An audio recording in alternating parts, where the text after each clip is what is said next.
The unexplained mystery Hindi में आपका स्वागत है। दोस्तों, कई बार दौलत की चाहत इंसान को इतना मजबूर कर देती है कि वो कोई भी गलत रास्ता या फिर कोई शॉर्टकट चुन लेता है उस दौलत को पाने के लिए। आज मैं आपको एक ऐसी ही सच्ची घटना के बारे में बताने जा रहा हूँ जो आपका दिल दहला देगी। अगर आप इस चैनल पर नए हैं तो जल्दी चैनल को सब्सक्राइब कीजिए और बेल आइकन को दबा दीजिए। हमारे देश में कुछ लोग अपनी प्रॉब्लम से छुटकारा पाने के लिए एक तंत्र साधना करते हैं जिसे कर्ण पिशाचिनी की साधना कहते हैं। आप सबको मैं पहले ही ये चेतावनी देना चाहता हूँ कि अपने जीवन में कभी भी किसी भी हालत में आप कर्ण पिशाचिनी को बुलाने की गलती ना करें। इसके परिणाम बहुत ही हानिकारक हो सकते हैं। मैं किसी को भी ये खतरनाक साधना करने की राय नहीं दूंगा। पहले हम थोड़ा समझ लेते हैं कि आखिर कर्ण पिशाचिनी क्या है और इसकी साधना क्या है। ऐसा माना जाता है कि कर्ण पिशाचिनी एक प्रकार की यक्षिणी होती है जो देवलोक से निकाली जा चुकी है और पृथ्वी में भटक रही है। इसका रूप बहुत ही उग्र और भयानक होता है और इसे मंत्र के द्वारा तंत्र साधक अपने कंट्रोल में ले आता है। इसकी साधना 41 दिनों की होती है, जिसके बाद कर्ण पिशाचिनी साधक की मदद करना शुरू करती है।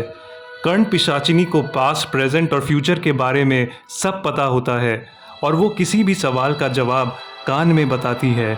कर्ण पिशाचिनी की साधना इंसान को करोड़पति, अरबपति भी बना सकती है और साथ ही उसे पूरी तरह बर्बाद भी कर सकती है। तांत्रिकों का ये मानना है कि इस साधना के 1000 दिनों के अंदर साधना करने वाले का अंत निश्चित है। कर्ण पिशाचिनी तामसिक होती है और उसे खुश रखने के लिए मांस और शराब भी देना पड़ता है।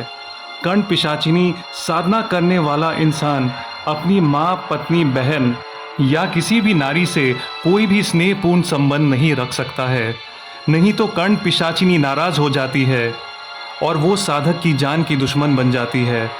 अब हम बढ़ते हैं आज की कहानी की ओर। ये कहानी नरेश शांडिल जी की है जो हिमाचल प्रदेश के एक गांव के रहने वाले हैं। नरेश जी अपनी पत्नी, 2 बेटे और 2 बेटियों के साथ एक टूटे फूटे कच्चे घर में रहते थे। शांडिल परिवार बहुत ही गरीबी में अपने दिन काट रहा था। घर की हालत बहुत ख़राब हो चुकी थी और आमदनी इतनी कम थी कि उन सबको दिन में 2 वक्त का खाना भी नसीब नहीं हो पा रहा था। नरेश जी इस गरीबी और दुख भरे जीवन से छुटकारा पाना चाहते थे। एक दिन गांव के ही एक पड़ोसी ने नरेश जी को एक सिद्ध बाबा के बारे में बताया और बोला, तुम जल्दी जाकर उनसे मिलो, वो बहुत लोगों का उपकार कर चुके हैं। तुम लोगों की पैसे की प्रॉब्लम भी वो ठीक कर सकते हैं। बस फिर क्या था, नरेश जी चल पड़े बाबा से मिलने और एक लंबी लाइन में काफ़ी देर इंतज़ार करने के बाद उनका नंबर आया। उन्होंने अपनी सारी परेशानी बाबा को सुना डाली। उस बाबा ने नरेश जी को एक काले रंग की मूर्ति दी और कुछ मंत्र बताया। मूर्ति दिखने में काफ़ी उग्र और भयानक थी और वो काली का ही कोई रूप लग रही थी। बाबा ने साधना की पूरी विधि बताई और बोला कि तुम्हें हर रात को मूर्ति के सामने मांस और शराब रखना होगा और उस कमरे का दरवाज़ा बंद करना पड़ेगा। नरेश जी ने घर के एक कमरे में उस मूर्ति की स्थापना की और पूरी निष्ठा के साथ 41 दिनों तक साधना की। वो हर रात उस कमरे में मांस और शराब रखकर दरवाज़ा बंद कर देते थे और अंदर से बहुत ही भयानक आवाज़ें आती थी, मानो कोई खूंखार जानवर कुछ खा रहा हो। 41 दिनों के बाद नरेश जी के कानों में किसी औरत ने बोलना शुरू किया। वो एक दबी हुई आवाज़ थी, जैसे कोई उनके कानों में खुसफुसा रहा हो। कभी वो बोलती, आज तुझे इतने पैसों का लाभ होगा, तो कभी वो बोलती कि इस लॉटरी के नंबर से तुझे पुरस्कार मिलेगा। इसको देवी की कृपा मानकर नरेश जी जैसा जैसा वो आवाज़ बोलने लगी वैसा वैसा वो करते गए और थोड़े ही दिनों में उनके पास बहुत सारा पैसा आ गया। वो इतने धनी बन गए कि एक बड़ा सा घर खरीद लिया शहर में, बहुत सारी ज़मीन भी खरीद ली और उनके घर में कोई भी अभाव नहीं रहा। उनके पास अब सुख सुविधा की हर चीज़ मौजूद थी, लेकिन उस देवी की मांगे बढ़ती ही जा रही थी। वो नरेश जी के कानों में बोलती रहती थी, मुझे खून चाहिए, मुझे मांस चाहिए, मैं भूखी हूँ। नरेश जी ने अब रात को मूर्ति के सामने और ज़्यादा मांस रखना शुरू कर दिया, पर वो देवी कभी भी संतुष्ट नहीं होती थी। वो पूरे वक्त नरेश जी के कानों में कुछ न कुछ बोलती रहती थी। एक रात को उन्होंने अपने कुछ दोस्तों के साथ बहुत पार्टी की और उस देवी की बातों को अनसुना कर दिया। जब पार्टी ख़त्म हुई तब उस देवी ने उनको अपना बहुत ही डरावना और विकट रूप दिखाया। वो दिखने में इतनी ज़्यादा डरावनी थी कि नरेश जी डर से कांपने लगे। वो उनके कान में चिल्ला चिल्ला कर धमकी देने लगी, अब तू और तेरा परिवार नहीं बचेगा, सब मरेंगे, कोई भी नहीं बचेगा। नरेश जी बहुत ज़्यादा घबरा गए और वो ज़्यादातर वक्त अपने कमरे में ही रहने लगे। उनकी तबीयत भी खराब रहने लगी। फिर एक दिन उनका बड़ा बेटा किसी काम से गाड़ी में जा रहा था और उसकी गाड़ी का बहुत बड़ा एक्सीडेंट हो गया। गाड़ी खाई से नीचे गिर गई और नरेश जी के बेटे की मौके पे ही मौत हो गई। नरेश जी टूट गए इस घटना के बाद और उस देवी ने उनके कान में कहा, तेरे घर में सबके साथ ऐसा ही होगा।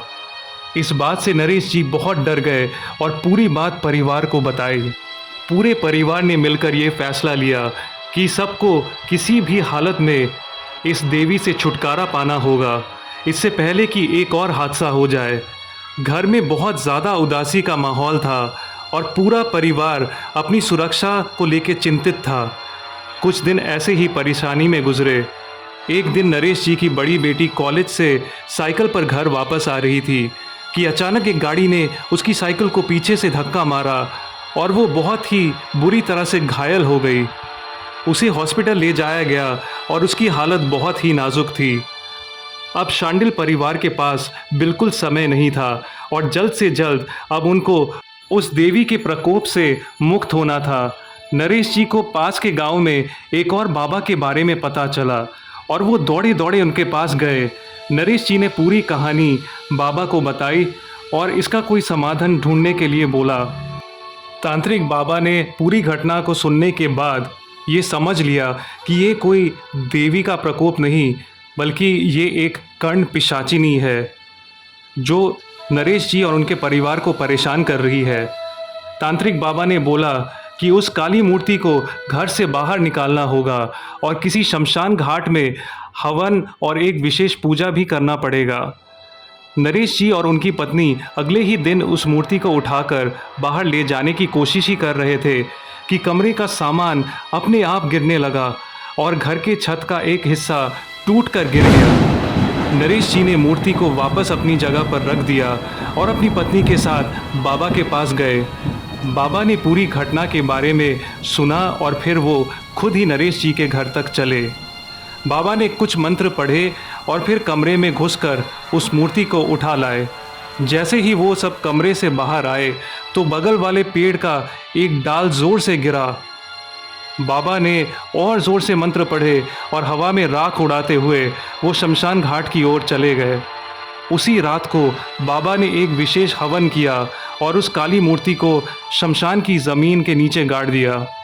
शांडिल परिवार को ऐसे ही कर्ण पिशाचिनी से छुटकारा मिला, लेकिन अब और उनके पास पहले की तरह धन दौलत आना बंद हो गया।